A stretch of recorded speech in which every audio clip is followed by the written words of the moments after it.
Hey everyone, welcome back for another deep dive. You know, we like to tackle the tricky stuff on the show, and today is no exception. We're diving into the world of toxic leadership. Yeah, it's definitely on topic. Definitely. And we're using an awesome book to guide our conversation today. It's called A Face Oculta da Liderança, which, translates roughly to the hidden face of leadership. Oh, I like that. Right. And it's by this neurobusiness expert, Marynês Pereira, who's got like a bazillion years of experience in this field. Oh, wow. So she's seen it all. She really has. And one of the things I love about Pereira's approach is she just cuts right to the chase.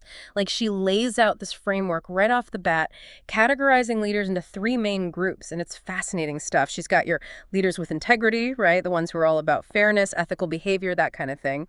Sounds like the ideal, right? Totally. Then you've got your competent but naive leaders.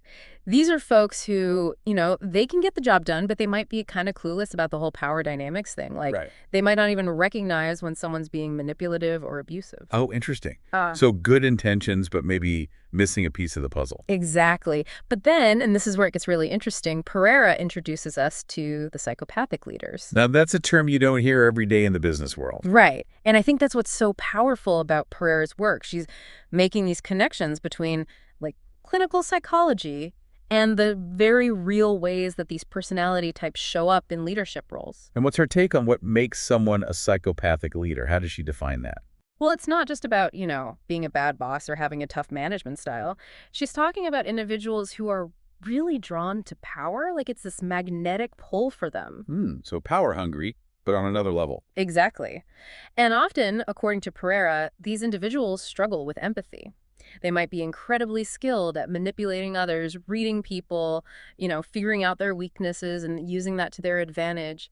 But genuinely understanding or caring about the impact of their actions on others, that's where things get a little murky. Wow. So not just a lack of empathy, but almost a weaponizing of their understanding of human behavior. Right. It's a bit chilling when you think about it. And then she takes it even further, exploring how a psychopathic leader's brain might actually be wired differently from someone who doesn't fit that profile. So it's not just a personality quirk. There is a neurological component at play here. That's exactly what Pereira is suggesting. And what does the research say about that? Is there any evidence to back that up? Well, there have been studies that show certain areas of the brain, the ones associated with things like empathy, moral decision-making, they might show less activity in individuals who exhibit psychopathic traits. Okay, so it's almost like those areas aren't firing in the same way. That's the gist of it, yeah.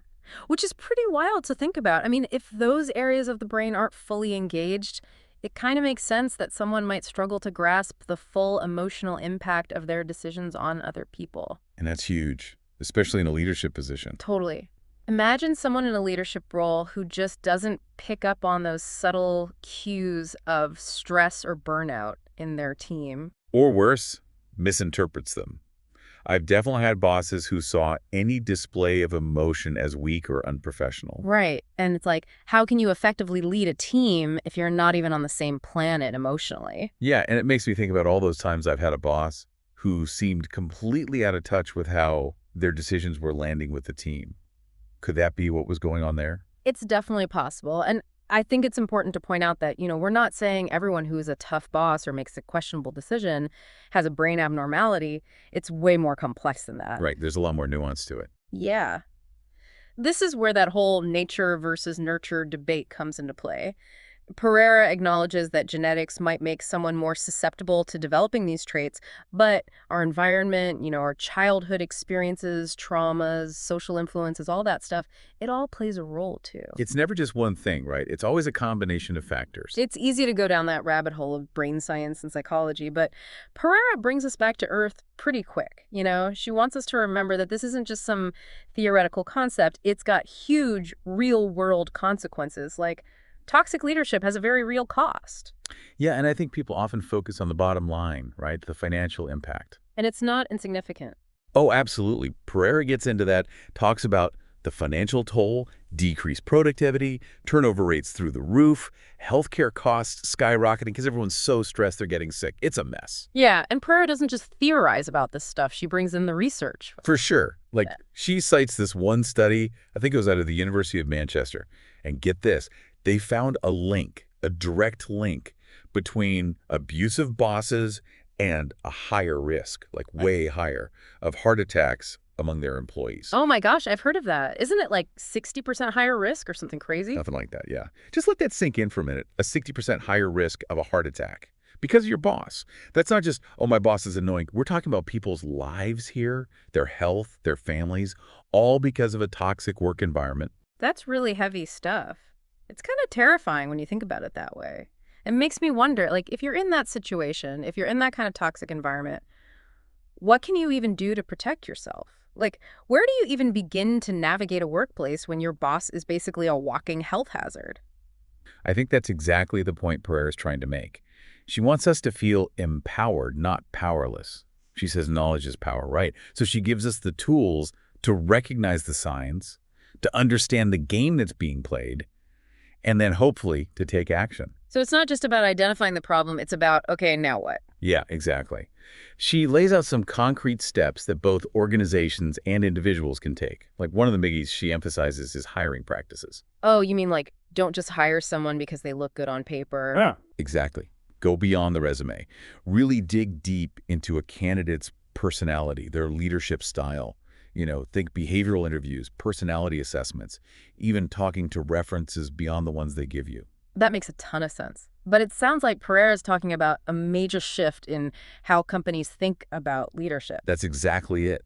It's not just about who you hire. It's about the whole culture you create.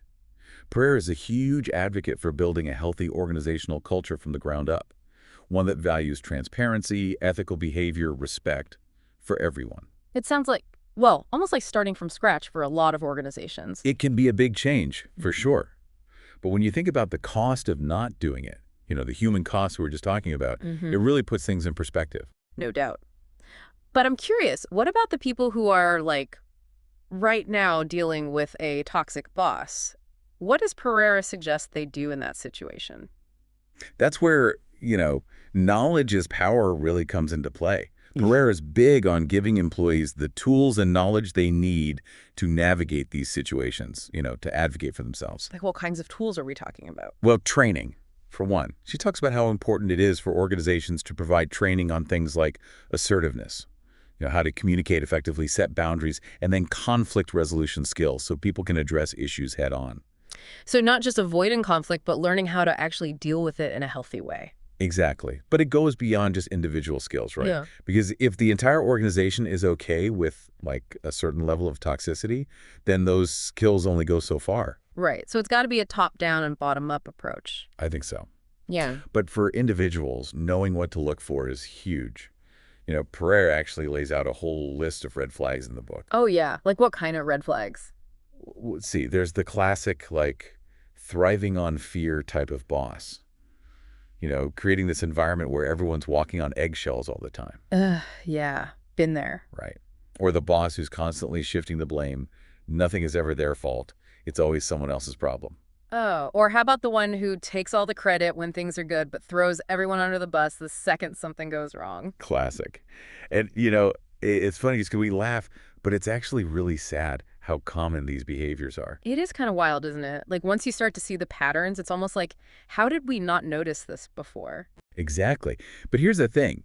Pereira makes this really important point, which is just because you see some of these red flags, it doesn't automatically mean you're dealing with a psychopath. Okay, that's a good point. So how do you know? How do you tell the difference between like someone who's just a bad manager or maybe there's a personality clash versus someone who's, potentially dangerous? It's a good question. I think it comes down to looking at the bigger picture.